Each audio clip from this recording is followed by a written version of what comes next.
One eternity later.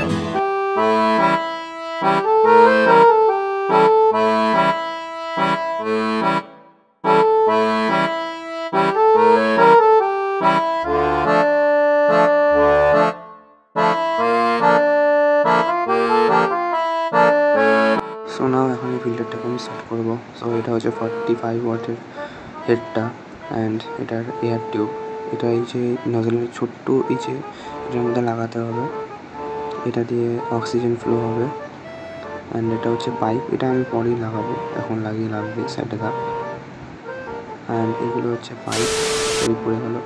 And এই ধরনের pump আমি প্রথমবার ইউজ করছি, যেটার মধ্যে এরকম করে একটা টিউব, মানে সাকশন টিউব যেটার মধ্যে আছে, এরকম প্রথমবার ইউজ করছি। তো প্রথমবার ভুল হয়েছিল, এটাকে এরকম করে আটকে দিতে হবে।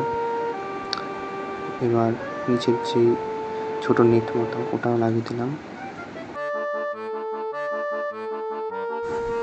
এই টোটাল। এবার এটাকে শক্ত করে আটকে দিতে হবে। নাও সবার শেষে এই পাইপটা লাগিয়ে দিতে হবে। সো এই ট্যাঙ্কে লাগানোর পর এরকম কাজ করছে, সব নোংরা টোংরা সব কিছু টেনে নিচ্ছে। মাছের এরকম স্ট্রেস হচ্ছে না। দেখো নোংরাটা কেমন করে টেনে নিচ্ছে ভেতর দিকে, পুরো একদম একদম ক্রিস্টাল ক্লিয়ার হয়ে যাবে জল। নিচের যা ডিব্রিজগুলো সব কটা নিয়ে নিচ্ছে, অ্যান্ড যেগুলো ঘুরে ঘুরে দেখতে হবে সেগুলো অক্সিজেন লেভেল। তো আমি জাস্ট ফিল্টার বেডটা লাগালাম, নতুন পরিষ্কার ছিল, আমি একটুর মধ্যে পুরো নোংরা হয়ে গেলো। তাহলে বুঝতেই পারছো যে কতটা নোংরা টেনে নিয়েছে।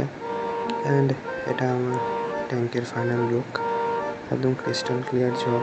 তো আজকের জন্য এইটুকুই। ভালো থাকবেন, সুস্থ থাকবেন, অ্যান্ড চ্যানেলটি সাবস্ক্রাইব করবেন। বাই।